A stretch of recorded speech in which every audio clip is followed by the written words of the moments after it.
우리에게 주시는 하나님의 말씀은 고린도전서 12장 31절에서 13장 3절까지의 말씀입니다. 고린도전서 12장 31절에서 13장 3절까지의 말씀, 성경으로 찾으시고 또 영상을 보시면서 제가 대표로 봉독하도록 하겠습니다. 제가 읽겠습니다. 너희는 더욱 큰 은사를 사모하라. 내가 또한 가장 좋은 길을 너희에게 보이리라.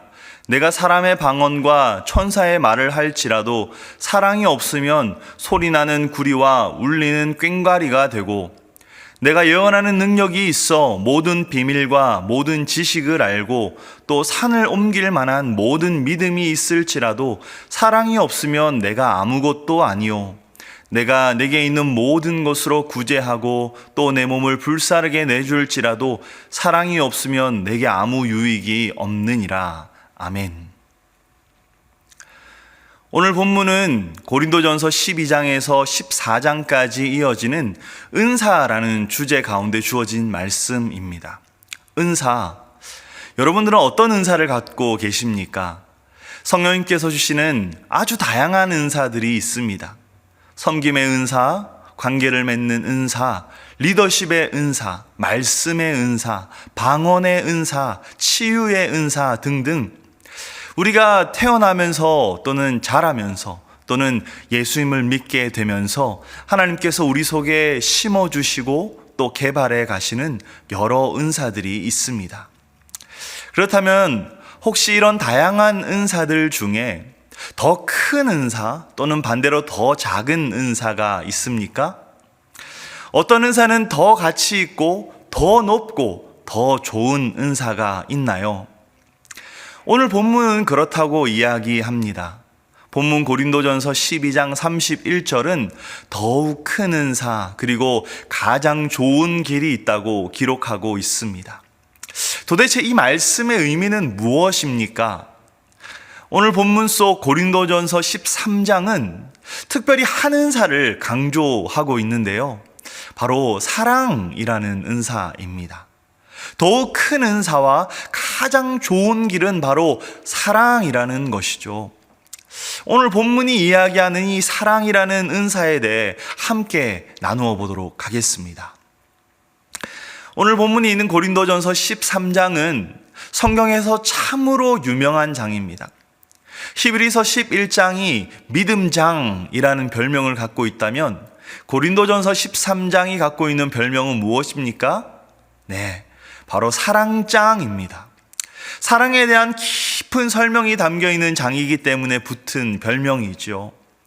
여러분들은 사랑하면 뭐가 가장 먼저 떠오르십니까? 지금 이 강단에 서서 설교하고 있는 제 머리에는 바로 제 위에 있는 말씀이죠. 하나님은 사랑이시라 라는 문장이 떠오릅니다. 여러분들은 어떠십니까? 바로 얼마 전에 고난주간 특세와 부활주일이 있었으니 주님의 사랑을 떠올리실 수도 있겠고, 어떤 분들은 사랑하는 아내와 남편 또는 아이들을 떠올리실 수도 있을 것 같습니다.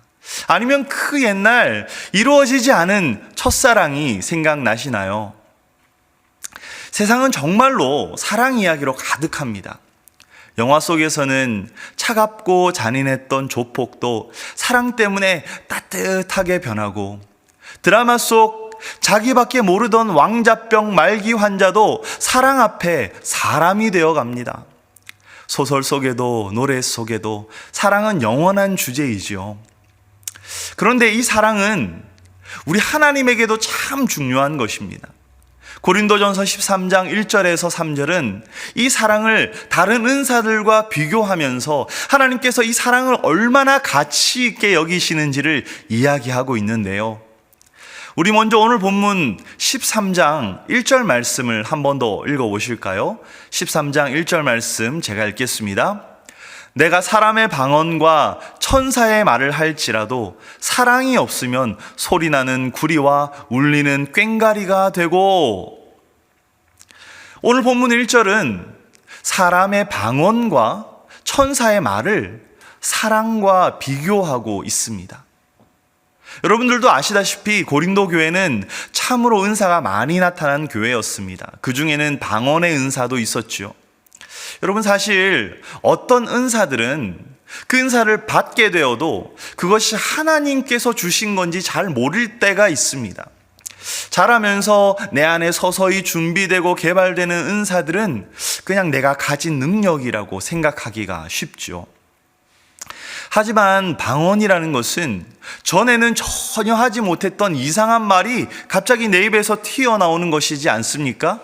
그것도 내가 조절할 수 없는 말, 내가 알아들을 수 없는 소리가 나오니까 정말로 이건 하나님이 주신 거구나, 하나님이 선물로 주신 은사구나 라고 바로 알아차릴 수 있습니다. 저도 처음 방언을 받았을 때 페이스북에다가 하나님 귀한 선물 주셔서 감사합니다 라고 그렇게 개인적인 고백을 썼던 기억이 있습니다. 고린도 교회 성도들 사이에서도 이 방언의 은사를 받은 사람들은 눈에 확 띄었습니다.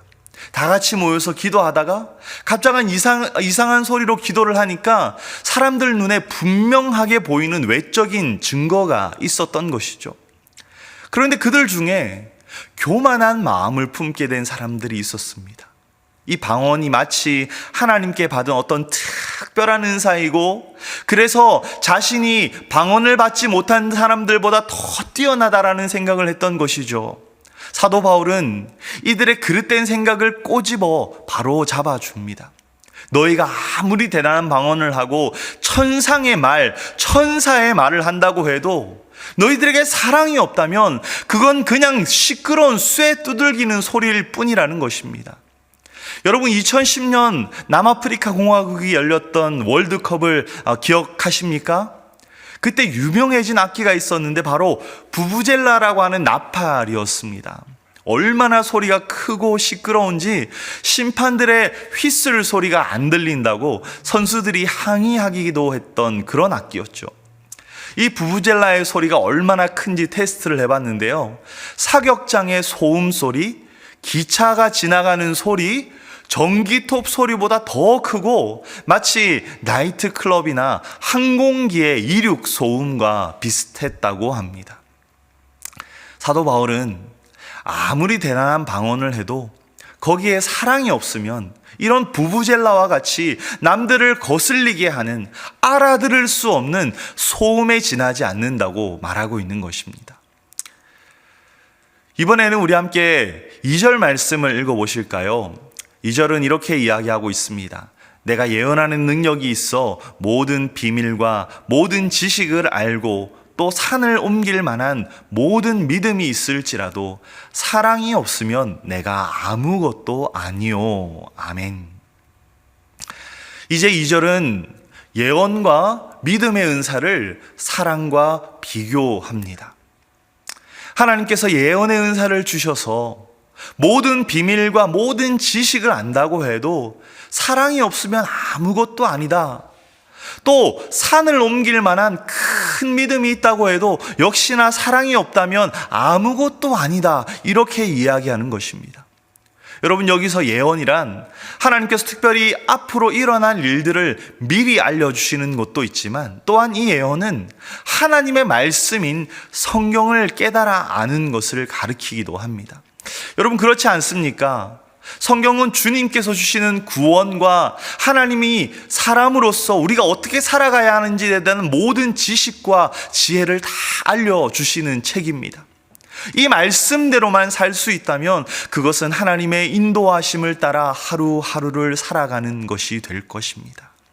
여러분, 성경은 이미 완전한 예언의 책이죠. 그래서 우리 믿음의 선배들은 성경을 깨달아 아는 것이 하나님께서 주신 예언의 은사라고 여겼습니다. 여러분, 하나님의 말씀을 전해야 하는 목회자에게 이 예언의 은사가 얼마나 간절하겠습니까? 매주 청년들에게 설교를 해야 하는 저에게도 가장 절실한 은사 중 하나입니다. 여러분들도 그렇죠.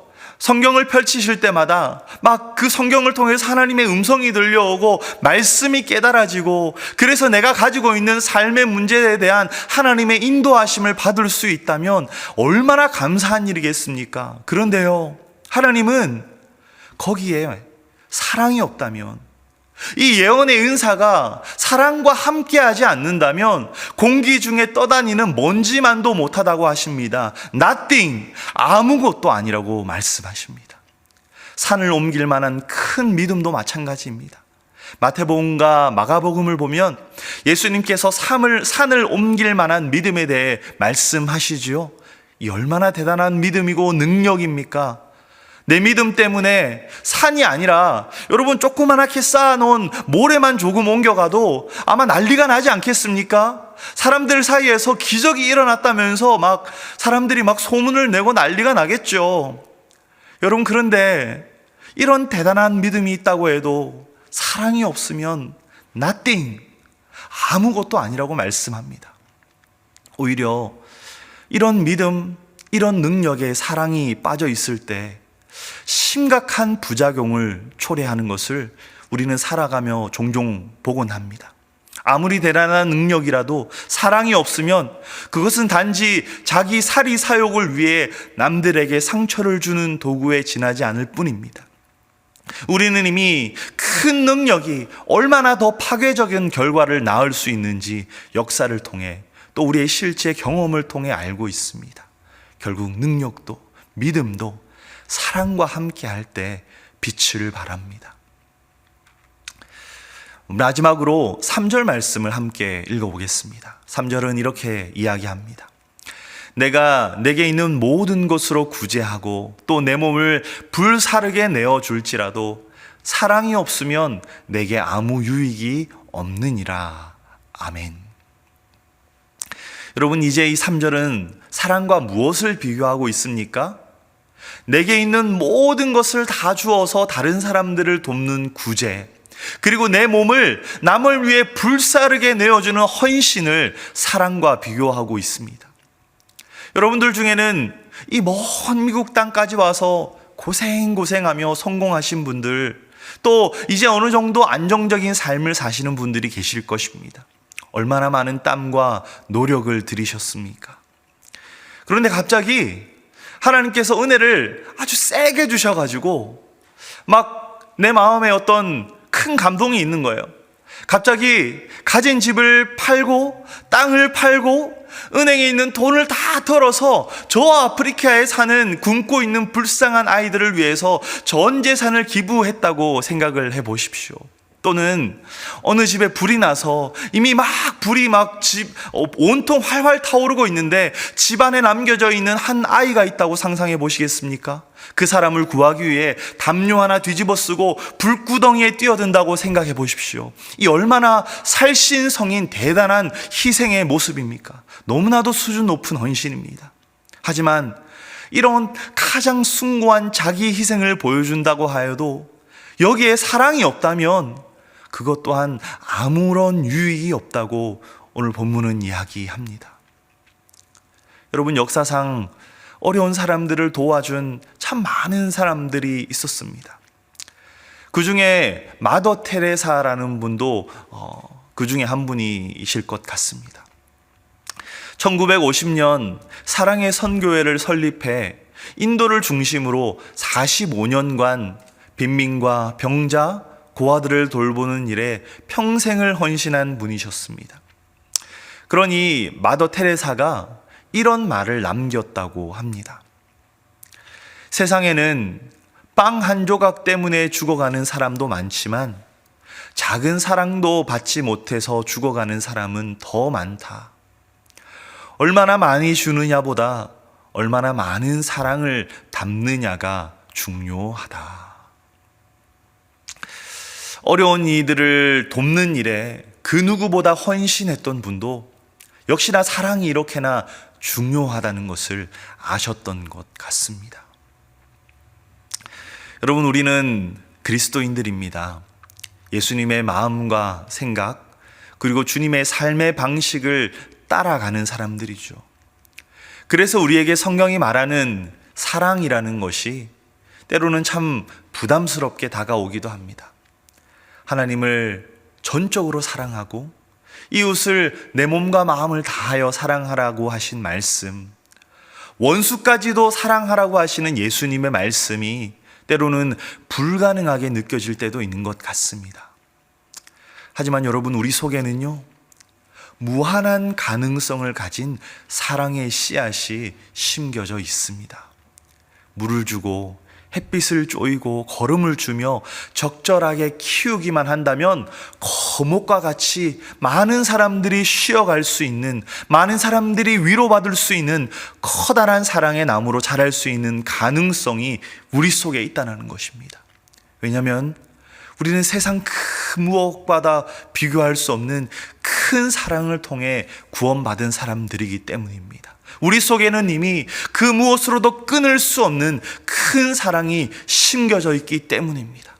자신의 생명까지도 아낌없이 내어주신 사랑, 바로 이 고린도전서 13장에 나오는 아가페 사랑을 경험한 사람들이 바로 저와 여러분들입니다. 여러분, 이 고린도전서 13장에는 사랑이라고 하는 단어가 총 9번 나오는데요, 전부 다 아가페 사랑을 이야기합니다. 아시는 것처럼 사랑에는 보통 세 가지가 있지 않습니까? 아가페 사랑, 필레오 사랑, 에로스 사랑이 있지 않습니까? 사실 이 성경이 쓰여졌던 로마 제국 당시에는 아가페라는 말을 잘 쓰지 않았다고 합니다. 보통 사람들은 에로스라는 단어로서 사랑을 표현했다고 하는데요, 에로스는 무언가를 얻고자 하는 열정을 의미하죠. 사랑하는 사람의 마음을 얻고 싶고, 사랑하는 물건을 갖고 싶고, 이런 것이 바로 에로스 사랑입니다. 이 에로스 사랑이 주류를 이루던 사회에서 그리스도인들은 전략적으로 또는 의도적으로 새로운 사랑의 단어를 사용하기 시작했습니다. 그것이 바로 아가페, 모든 것을 아낌없이 조건 없이 내어주는 사랑이었습니다. 예수님의 사랑은 사실 에로스라는 말로, 그리고 또 다른 사랑을 표현하는 단어인 필레오라는 말로 다 그려낼 수 없었기 때문입니다. 자신의 시간과 물질과 수고와 자신의 생명까지도 아끼지 않고 다 내어주신 아가페 사랑, 그것이 바로 예수님께서 보여주신 사랑이었습니다. 여러분, 우리가 예수님을 믿는다면 이 아가페 그 자체이신 예수님께서 우리 속에 함께 하십니다. 주님이 내 안에 계신다면 나도 예수님을 닮은 사랑을 실천할 수 있는 씨앗이 이미 뿌려진 사람인 것이죠. 이 사랑의 씨앗에 물을 주고 거름을 주고 점점 가꾸어 가면 우리 속에도 예수님을 닮은 사랑이 자라나게 됩니다. 여러분, 사랑이 무엇이냐를 이야기할 때 이렇게 정의하기도 하지요. 사랑은 명사가 아니라 동사다. 사랑은 움직이는 것이고 실천하는 것이라는 의미입니다.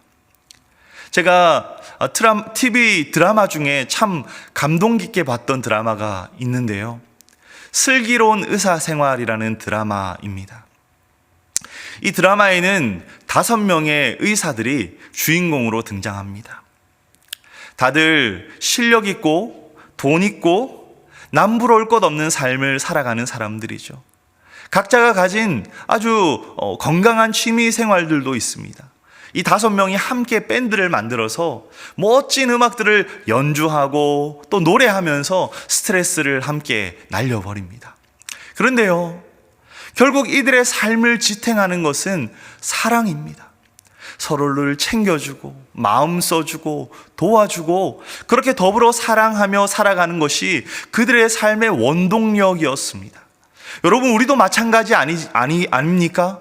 사랑하고 사랑받을 때 우리는 비로소 행복을 느낄 수 있지 않습니까?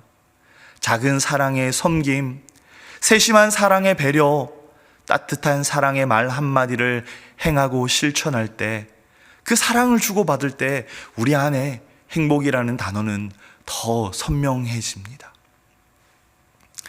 하나님께도 사랑이 너무 중요합니다. 방언도, 예언하는 능력도, 산을 옮길 수 있는 믿음도, 내 모든 것을 다해 누군가를 돕고 내 생명까지 내어줄지라도 사랑이 없으면 아무것도 아니라고 말씀하십니다. 그 어떤 은사라도 사랑과 함께 해야 더 큰 은사가 되고, 우리가 가진 은사들이 사랑이라는 통로로 사용될 때 그것이 가장 좋은 길이 되는 것입니다. 지난주 금요일부터 주일까지 대청부 수양회가 있었습니다. 많은 성도님들이 기도해 주시고 또 직접적으로 도움의 손길을 보내주셔서 은혜 가운데 잘 마무리하고 돌아왔습니다. 청년들이 오랜만에 함께 나가서 실컷 찬양하고 기도하고 게임도 하고 수다도 떨고 같이 맛있는 것도 먹으니까 얼마나 좋아했는지 모릅니다. 그런데요, 이 청년들이 그렇게 즐거울 수 있었던 것은 바로 작은 사랑의 실천이 있었기에 가능했습니다. 여러분, 청년들이 수양회를 가면 가장 중요하게 생각하는 것이 무엇일까요? 저희가 기대하기는 말씀, 기도 이런 것들을 중요하게 여겼으면 좋겠습니다. 또는 맛있는 밥, 그런 것들, 재밌는 게임, 그런 것들을 중요하게 여길 수도 있겠죠. 하지만 그들에게 그보다 더 절실한 건 자신의 안부를 묻는 따뜻한 말 한마디, 아직도 어색해서 쭈뼛쭈뼛하는 자신을 이끌어주는 형, 언니, 각자가 자신의 삶의 문제를 함께 나누며 서로 눈물로 기도해 줄 수 있는 믿음의 가족, 이러한 것들이 우리 청년들에게는 더 필요합니다. 청년들에게도 사랑이 가장 필요한 것이죠. 여러분은 교회라는 공동체에서 무엇을 가장 필요로 하십니까? 저 같은 목사들 생각에는 말씀이 가장 중요했으면 좋겠다 싶지만 사실 사랑 아닙니까? LA 사랑의 교회에서 예배의 감격도 누리고 훈련도 받고 말씀과 기도 속에서 자라고 싶으시죠. 하지만 이 모든 것들에 사랑이 빠진다면 결국 nothing, 아무것도 아닌 것이 됩니다. 사실 사랑이 느껴지지 않는다면 예배의 감격도, 말씀 훈련, 기도 훈련도 제대로 이루어질 수조차 없겠죠. 여러분, 우리 모두는 십자가에 부어진 주님의 그 절절한 사랑이 아니었다면 결코 주님 앞에 무릎 꿇지 못했을 사람들입니다. 그 사랑이 내 속에 들어와서 나를 감동시키고 나의 마음을 주님께로 활짝 열고 우리를 주님께로 인도하였습니다. 여러분, 사랑이 없다면 nothing, 아무것도 아닙니다. 무언가를 얻기 위한 사랑이 아니라 예수님을 닮은 아낌없이 내어주는 사랑이 우리 각 사람들에게서 나온다면 여러분, 결국 나는 하나를 주고 10개를 얻고 20개를 얻고 100개의 사랑을 얻을 수 있습니다. 그런 것이 바로 교회 아닙니까? 여러분, 내가 가진 여러 은사들, 그 모든 것들에 사랑을 더하십시오. 여러분들의 삶의 곳곳에 사랑이라고 하는 씨앗을 뿌리십시오. 그러면 내 속에 점점 더 많은 사랑이 자라날 것입니다. 그러면 그렇게 뿌려진 씨앗들을 통해 이웃들에게 더 많은 사랑들을 받고 내가 받고 거두게 될 것입니다. 하나님도 더 풍성한 사랑으로 우리의 삶을 채워주실 줄 믿습니다. 조건 없는 아가페 사랑, 예수님을 닮은 이 아가페 사랑, 그 사랑으로 교회를 세워가고 그 사랑으로 우리의 가정과 일터를 세워가실 수 있기를 바랍니다. 주님께서 우리에게 보여주신 사랑을 따라 사랑을 실천하며 행복한 사랑의 열매들을 많이 맺어가는 저와 여러분들이 되시기를 간절히 소망합니다.